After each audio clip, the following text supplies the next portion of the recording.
Hey everyone, it's Tenja, and Blizzard put up the patch notes for Shadowlands content patch 9.2.5 this week. So let's take a look at it real quick and see what we see and see how it's going to affect us. So let's scan down and take a look. And it starts off saying, the Shadowlands 9.2.5 content update arrives on May 31st and comes with a variety of features and experiences such as cross-faction play, new quest lines for Blood Elves and Dark Iron Dwarf characters, a new PvP arena, and more. So being it's May 31st and today is the 29th, looks like we only have a couple more days before this is going to take effect, which was kind of nice. The last patch came out February 22nd, so 4 months, 1 week roughly. That's a pretty quick turnaround. So here we have the table of contents.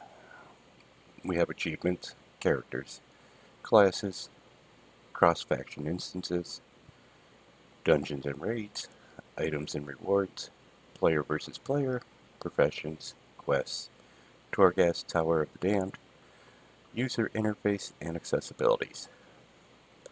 So let's go down a little bit and see what we see first.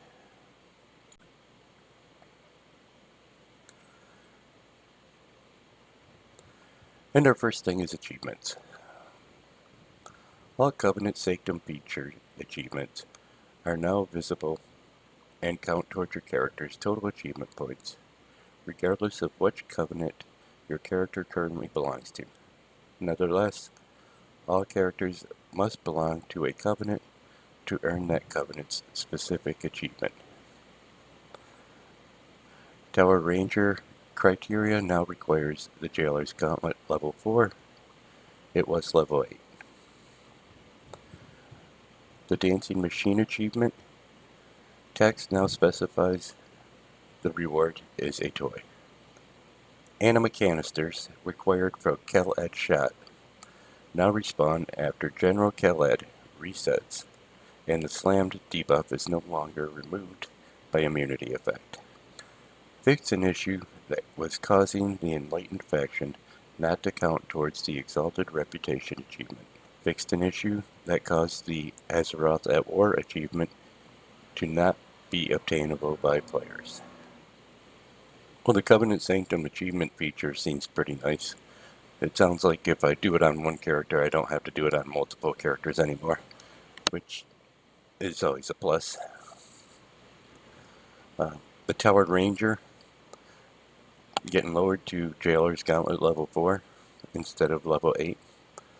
I mean, once you do a 4, the item level stays the same for 5, 6, 7, 8.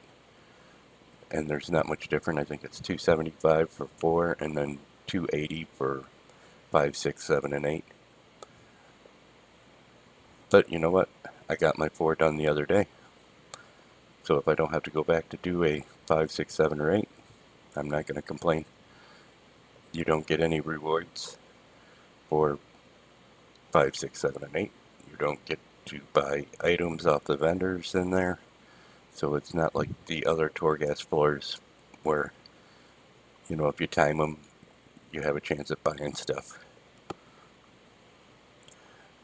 The Dancing Machine achievement.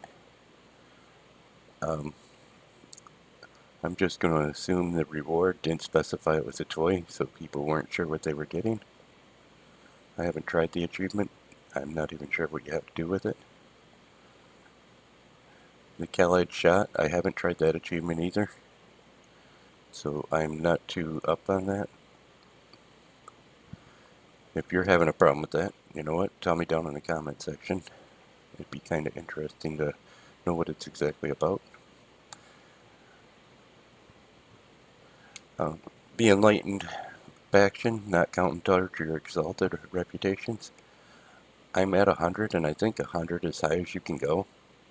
So I had no idea this wasn't happening. But people that are at 99 were probably fairly upset when they hit Enlightened faction exalted and then get their um, reputation achievement. So I can understand where that would be a disappointment. And the War of Azeroth achievements, I'm going to assume they're for BFA. I would have to look them up to be sure, but I'm probably got most of them during that point in time, and I don't know how many players actually still mess with that stuff. I can't see it being a great deal. So we're going to scan down a little bit here.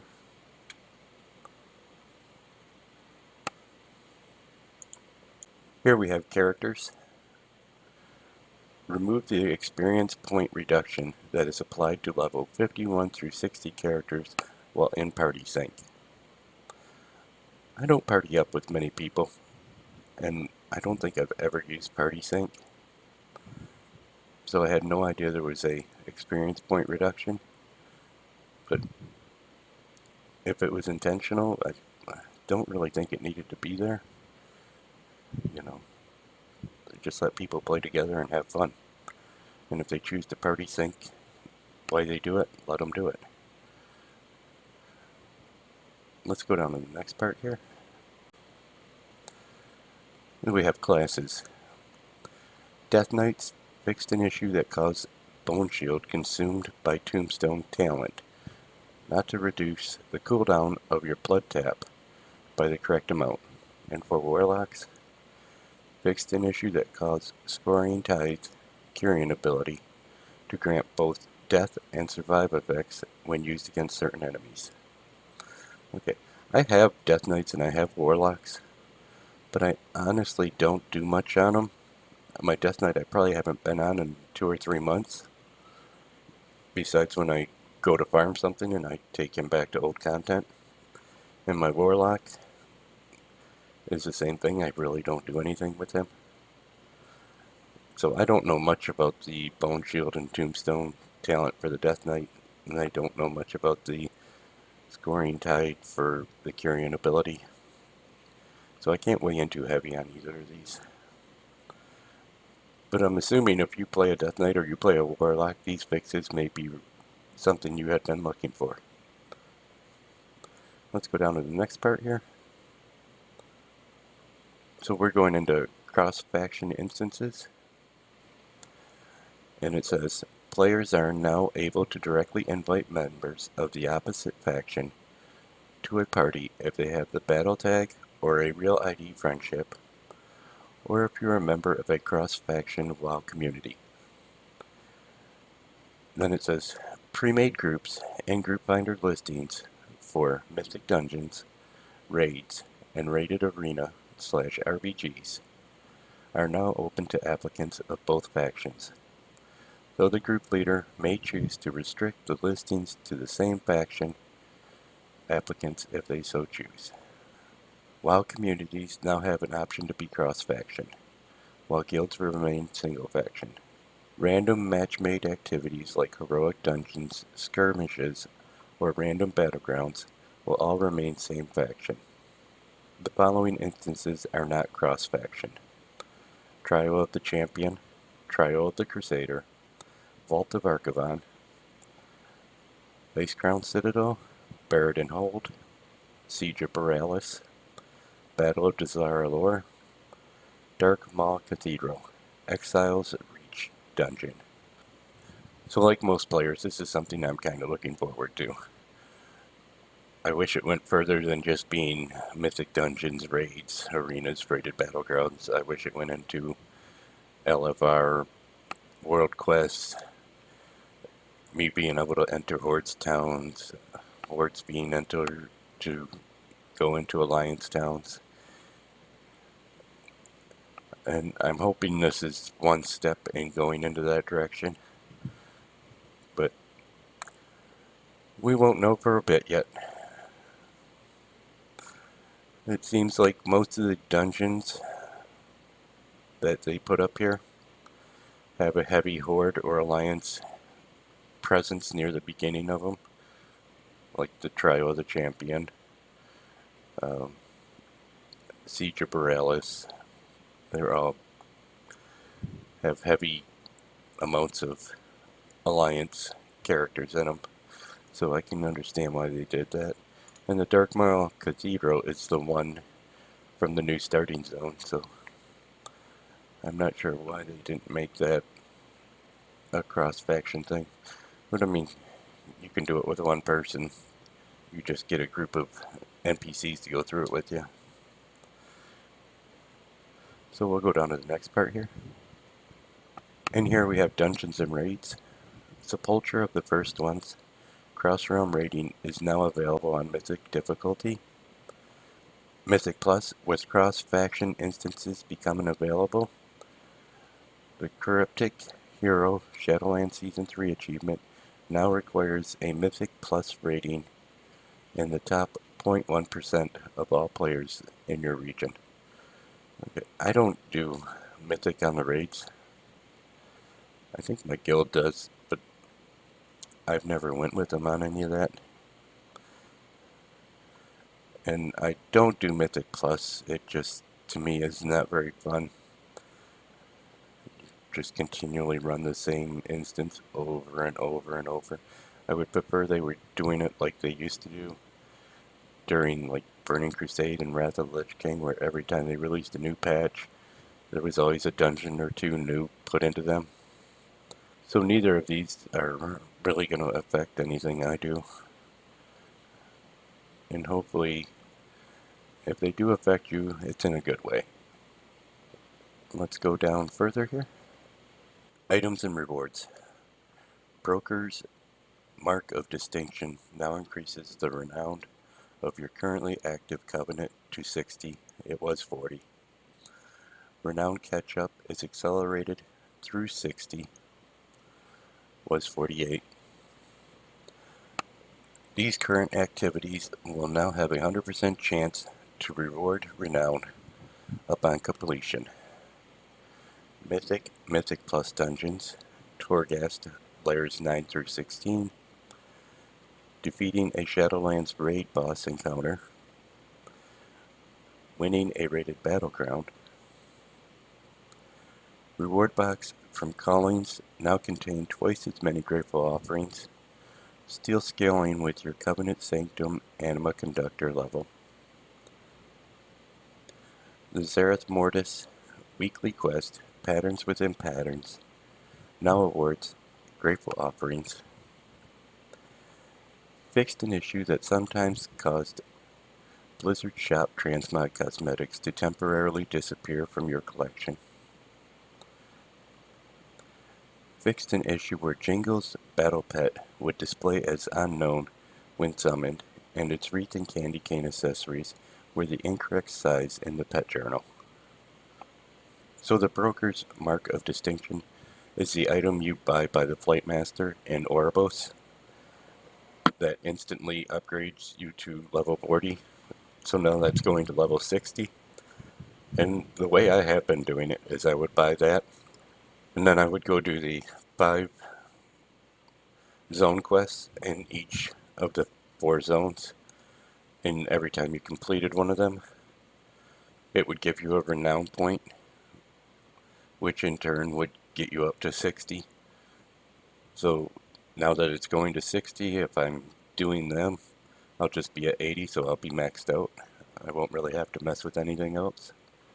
So the Mythic Plus and the Mythic and the Torghast and the Shadowlands raid encounters and all that stuff would kind of be irrelevant because I'll already be at 80, and I'll do that as I'm leveling. But I'm sure you can go about it a different way. I just found it easiest to do the 5 zone quests in each of the zones. I am glad to see the grateful offerings are being increased. Them are really a slowdown point when you're trying to upgrade your covenant because you want to get the armor sets, or you want to get the mounts, or you want to get the pets, or you want to get whatever you want to get from your covenant. If you don't have grateful offerings to unlock stuff, you get stuck going slower. The Blizzard Shop transmog cosmetics temporarily disappearing from my collection has happened, but what has also happened is my character I transmog into the items I'll log out, and when I come back the next day, they will disappear also. So I'm not only hoping that they fixed the collections book, but they fixed so the transmog stays on your character and you don't have to reapply it multiple times a week. It adds up in gold wise, and they have some pretty neat things. I have the recruit a friend outfit that kind of looks like a Indiana Jones type of one. I have the little shells with the murlocs in them for the backpacks, and they're the same way. They will disappear off your character when you transmog them onto them. And the Jingles pet, I've never really brought him out, so I have no idea about him. I'd have to actually look at him. But let's go down to the next part here. And here we have player versus player. New arena, Enigma's Crucible, Solo Shuffle Brawl. The minimum item level combatants will be scaled up to has been raised to 252. It was 239. Fixed an issue that caused some abilities to not be removed from players in between rounds. Fixed an issue that caused a round to not reset properly if a player on each side of the brawl died at the same time. We have more Death Knight stuff here. Anti-magic zones spell damage reduction increased to 50%, was 20 in PvP combat. Dome of the Ancient Shadow PvP talent has been removed. Then we have Warlock stuff here. Demonic Embrace now increases your stamina by 20%, was 10% in PvP combat. Demon Armor PvP talent has been removed. Then we have Affliction. New PvP talent, Shadowfall. Gain the Nightfall talent with a 100% increased chance to gain its effect. If you already have this talent, you may select another in the same row. I don't PvP too much, and if I was going to PvP, it would definitely not be on my Death Knight or my Warlock, being I told you earlier, I don't play them very often. I do level them, I like my alts, I like playing with alts, but I don't like doing a lot of things on alts. I like messing with my main character. Once in a while I'll be like, oh hey, I want to play this guy for a little bit. And being he's leveled and I try to keep him geared up, I can go play this character for a little bit and not have much of an issue. But we'll go down to the next part here.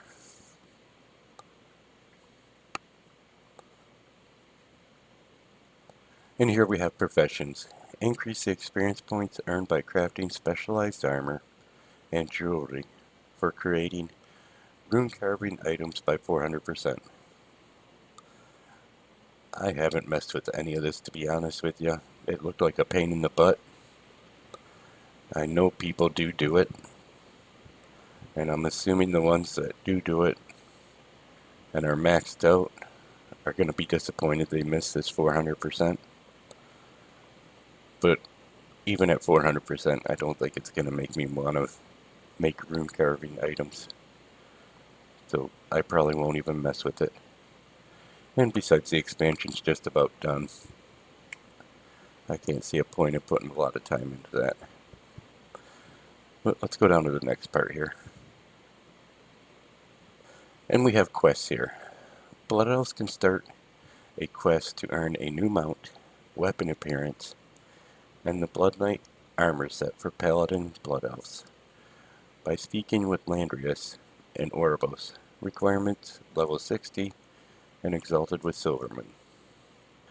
Dark Iron Dwarfs can start a quest to earn new mounts and weapon appearances by speaking to Anvil Thane Thurrican in Shadowford City, Blackrock Depths. Access via the mole machine. Requirement levels 50. Okay, so I don't see much of a problem with these. I would have really preferred they worked on the armors for the characters that they haven't done. For instance, the humans haven't got theirs, the night elves haven't got theirs, the Draenei haven't got theirs, the Worgans, the orcs, the undead, the trolls. Even the Pandarians haven't got their race armors yet, and I would have really liked to seen that done before they started giving more to these people. But, I kind of remember the mount they're showing for the Dark Iron Dwarfs coming out in data mining quite a while back. And the Green Hawkstrider, I want to say I've seen that before on data mining. So it doesn't seem like they did anything new. Even the Blood Elf Paladin set is just a recolor. But again, I would have just liked to seen the characters that don't have their racial armor sets get their racial armor sets. Maybe they're having a hard time figuring out what they want to put them in, but boy, it's been over 2 years. You'd think they could get it figured out and get it rolling. Someone's got to have enough time on their hand there to do this. We'll go down to the next part though. And just one more quick thing about that armor sets. I've heard multiple content creators during interviews ask about them. So they know there is a push and they know their people want to see them done. So let's just get them done. Anyways, Torghast, Tower of the Damned. All wings are now open. Was 2 wings available per week. Layers 1 through 8 are now unlocked by default. Layers 9 through 12 now unlock after completing layer 8. Layers 13 through 16 now unlock after completing the previous layer. So I like the fact that they have all the wings open. It probably should have been that way for a while. I like the fact that if I decide to take a friend that hasn't done these before, we can just start on an 8, hop to a 12, and then go to a 13. That makes it real easy. Doing 13, 14, 15, 16 consecutively. I mean, if a lot of you are like me, you started out at 1 and worked your way up 2, 3, 4, and, we went the long route. But I have no problem with them putting them in blocks now and allowing you to help friends that don't normally do this stuff get through it. So the last thing we have here is user interface and accessibility. All search filter drop-downs now have a button that lets you easily remove all active filters. The default hand cursor now has a new higher resolution art for its larger size under the interface options accessibility. The report player pane has been redesigned with new categories added. Well, the drop-down filters are kind of nice. They can help out with certain things, and sometimes I don't ever use them, so, I'm not going to complain about them. The default hand cursor, making it larger, I'm assuming this is for people with vision problems, which is always a nice feature to give people that have vision problems and another option to be able to see what they're doing. And the report player pane has need to be redesigned for a long period of time. It's always been pretty terrible in my opinion. So like most of you, I have heard a lot about new allied races coming with the patch 9.2.5 from people doing data mining, Wowhead and MMO Champion and other content creators. I see their videos and a lot of them are talking about this. And I'm surprised if Blizzard is trying to sneak something in like that. You think they would have added another line at the bottom of this and so much more? Because For me, this patch does not look like it's much more than the selfie cam patch. I could be wrong, but it doesn't seem like a lot is added. The only real thing added was the Blood Knight armor sets and the Dark Iron Dwarf weapons and mounts. I mean, I can't imagine it takes too much to unlock layers 1 through 8 of Torghast, or 9 through 12 of Torghast. And I can't imagine it took too much to get the coding done for cross-faction, especially on the limited bases it's on. So I understand it was only 4 months and 1 week for this patch to hit. I'm going to guess we're going to see Season 4 in about a month's time, but I think before that we'll have Dragon Soul up on the PTR. And because they haven't given a date for Dragon Soul, I really feel they're still shooting for the end of the year. We'll probably know for sure in September or October. I mean, if they're hitting for the end of the year, we'll obviously know for sure by the end of the summer. You figure if they get this patch out Monday, and then they go a month, that's the end of January. They let it run 4 months, that would put us into November. And then they would get the new Dragon Soul raid going. That's kind of what I'm looking to happen. I think that's the timeline they want to go on.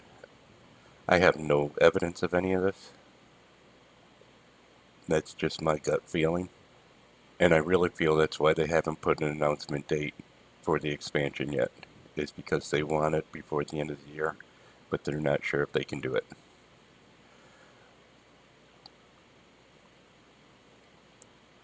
But hey, if you liked the video, give it a thumbs up. You can click on subscribe. Thanks for coming by and watching it. I'm going to send a hi out to my best friend, and you all take care.